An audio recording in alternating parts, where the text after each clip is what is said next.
À l'issue d'un audit de l'hôtel Ogoué Palace dans la province du Moyen-Ogoué, l'État gabonais a annoncé sa décision de réquisitionner administrativement cette structure hôtelière. Selon le ministre de tutelle, Pascal Ogoué-Siphon, la saisie de cet établissement s'inscrit dans un contexte large qui nécessite un retour dans l'histoire pour en comprendre les contours. L'histoire de l'Ogoué Palace remonte à la DMMO. C'était une société qui avait été mise en place pour la construction de cet hôtel. Cette société fait faillite, alors que cette société a octroyé un emprunt auprès de la BGL à l'époque de près de 1,7 milliard. L'État était caution.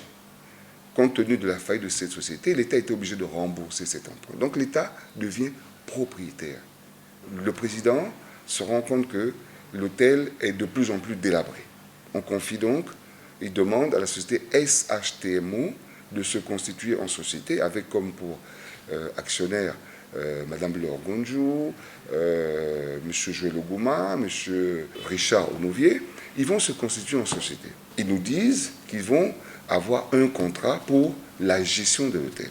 Donc ils se présentent dans la gestion de cet hôtel, non pas en propriétaire, mais en tant que gestionnaire de l'hôtel. De ce fait, selon le ministre, l'hôtel Ogoué Palace ne serait pas concerné par la liste des établissements hôteliers acquis frauduleusement au Gabon. Nous demandons à cette société-là de nous rendre l'hôtel dans le cadre d'une réquisition administrative.